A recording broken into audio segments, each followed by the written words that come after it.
Thank you.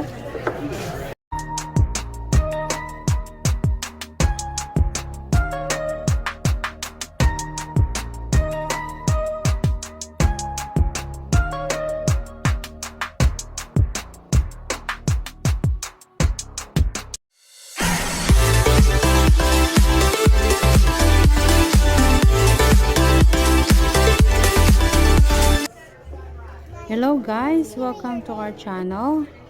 As you can see guys, ayan, magmumukbang po kami today.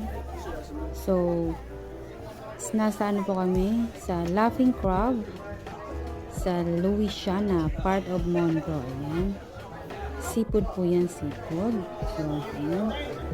Talagyan po natin ng garlic butter. And of course, ayan po is $140 platter. Ayan. Meron po yan crab, shrimp, lobster, corn, mussel, of course, mussel. And then, of course, may kanin po tayo. Hindi po yan nawawalang kanin. And of course, ang ating drinks, margaritas. Always po yan sa ating kapag kainan. Nasinggira lang po. So anyway guys, ayan, ang sarap ng lobster. Ayan, lobster po yung pinakamahal po talaga dyan, tsaka yung crab. And of course, meron po yan egg, corn, and potato. So yun po, kasama sa platter. So ayan, dip in dip sa garlic butter. So ayan, sarap-sarap po talaga yan guys. Grabe o, diba? Gutom na gutom siya. So, ayan. Ayan, dinidip po yan sa garlic butter. So, madali lang po gawin yan actually. Nagluluto rin po ako ng ganyan. But anyway guys, hindi po talaga ako pwede sa seafood. Winawa siyang allergy po talaga ako. So, but this time na medyo nag-okay na. Ayan, yung seafood. Ayan, kaya nag-make up. Pero, hindi naman po lagi kumakain ng seafood kasi talagang, di ba, bawal din po yun sa ating kalusugan. So, syempre, yung high blood. Kaya paminsan-minsan lang pwede po.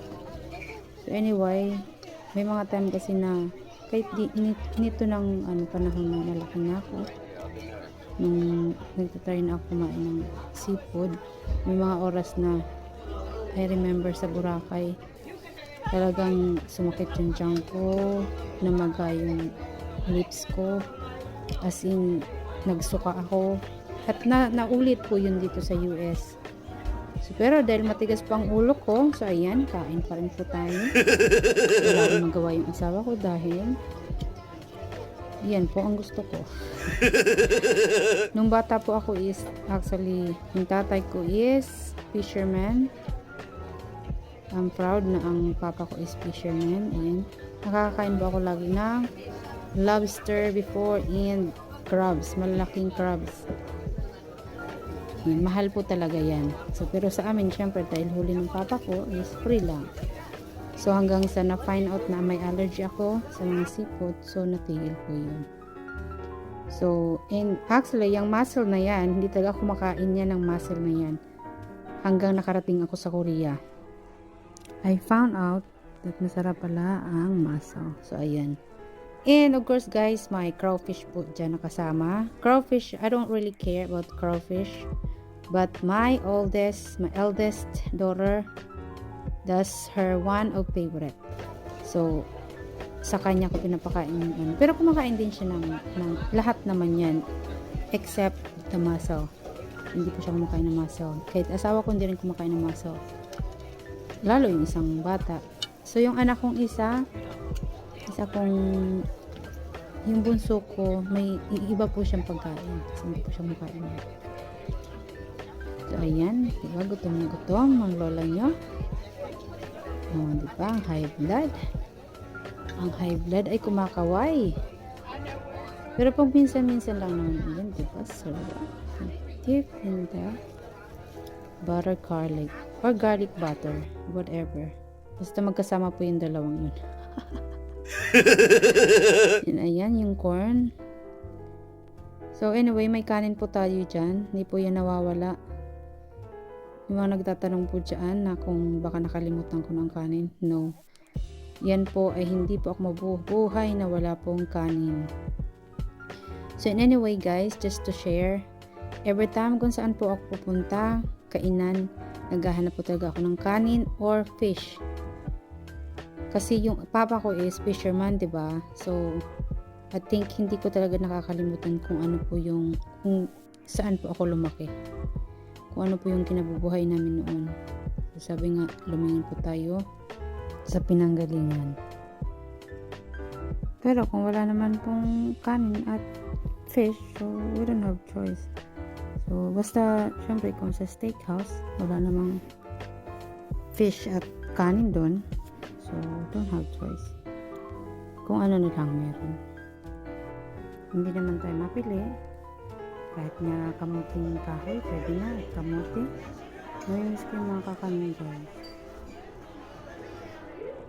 Diba? Ang dami ko nakain. Ayan. Pero wag kayo guys, may part 2 pa yan. Yan tapos. Di pa naubos. Dahil syempre, nangihinayang. Nangihinayang sa binayad. Pero may balutan pang mangyayari dyan guys. Abang-abang lang, di ba? Sa Pilipino, karamihan, hindi ko po sinabi na lahat. Hindi ko po nila lahat, pero karamihan nagbabalot po tayo. Lalo pag may mga handaan na yan, ay nako. Balutin mo ko ng huwagan ng iyong pagmamahal. Tama ba? So, ayan. Tama ba yung lyrics ko? So, ayan. Unti na lang siya guys, pero of course, makakapanghinayang naman kung makain, pero talagang hindi na talaga kaya. Hindi talaga kaya. Pero, ayan. Start na naman tayo, di ba? Nagdighay lang tayo niyan. Tapos, start na naman tayo ng panibago. Di ba? Parang kala mo, nag-iumpisa pa lang siyang kakain, no? Ganyan po ako lumalang, guys. Sa bahay din, talaga madaming kanin. Maraming kanin. Pero, hindi naman kasi talaga ako tabain. Na yung iba na kahit kunti lang kain, talagang lumalaki. Lalo yung mga nandito sa US. Kahit kunti lang kain nila, talagang malalaki sila. So anyway, ayan, ang sarap ng tahong. Tahong ni Carla. Hindi ba? Talagang simot-simot yan. Walang ano talaga yun, walang sinasayang. Guys, siyempre tayo naman guys, galing tayo sa hirap. Alam natin yung huwag magsasayang. Hindi kami yun kasi maraming hindi kumakain sa panahon ngayon, or hindi na kompleto yung kain nila. Instead 3 times a day, once a day na lang. So ayan, hindi po natin kailangan magsayang. Kung di man makakain, pwede lang natin dalhin. Hindi pa tayo mahihiya na magpura. Di ba? Sarap ng crab. Oh. Yung anak ko pa yung niyan sa akin. Nagtanggal sa shell. Di ba? Mabait po yun si Rebecca actually. Mas mabait siya kaysa doon sa bunso. Yung bunso, mataray yun. Mataray yun. Yung patang yun. Ayan ang crawfish guys. Ayan yung crawfish. Anyway guys, ang daming tao dyan. Pila. Nag-aantay na matapos yung iba kasi hindi siya ganun kalakihan. Dito sa amin, sa place namin, malaki yung rocking crab naman. So, halos parehas lang naman siya. Pero, sabi ng asawa ko, mas masarap daw yung sa rocking crab. Diyan naman, medyo maalat siya. Pero for me, kasi I love salty. So, masarap na siya for me. Diba, nakapila? So, diba, ang daming tao. Hindi nakapila. Abot kami yun. Ang dami pa rin natira. So, hindi na pala yung kakayanin. Pero sige pa din. Which is, meat lang naman yung na kinakain. Ako ang may kanin. Kaya ako talaga dapat mabusog kasi may kanin. Pero kung walang kanin, siguro kahit maubos ko yan lahat. Kasi pag mang-meat lang naman, di mo ganun maka-fill up. So, ayan, diba? Tsaga-tsaga. Hirap nga lang talaga niyang kainin. Matyaga lang talaga kung kumain. Mahal siya. Mahal, mahirap kainin. Kailangan mag-effort. Pag-effortan mo. Pagkain. Ayan. Diba? Walang kabusugan niya. Parang tapos. I think tapos na yata siya. Ayan. Sobrang busog ko niyan guys. Pag-ibig mo. Na masusuka ka na. Siyempre, hindi tumawala ang margarita. Ayan, kaya pa tayo naging acidic. Kaka-margarita, kape, noodles, salty food. Pero hindi po ako madalas mag-soft drinks. Yun naman po ang hindi ko gusto. Ayan, ang natira, hindi namin kayang kainin. So, ayan, may tira pa din.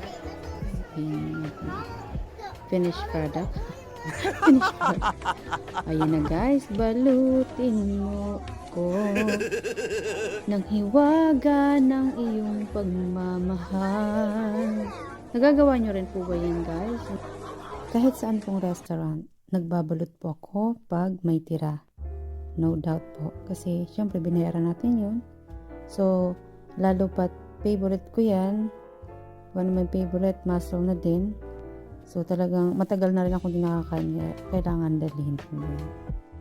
Kayo guys, nagbabalot din ba kayo? Ayan, comment below kung nagbabalot kayo. Anyway, ayan, of course, picture-picture tayo. Diba ganyan naman tayo, karamihang Pilipino. Pag kumain, nagpipicture-picture muna. Tapos ipopost sa page, sa Facebook, sa TikTok, sa YouTube, and everything. So, ayan. Yan pa ang expertise natin at talent. But hindi ko po nila lahat. Yung ibang Pilipino lang po yung mahilig po mag-post. And I'm one of them. I hope you like our video today. Mukbang and storytelling. And thank you so much for watching. I hope you enjoy it. God bless you all. Thank you. Bye-bye.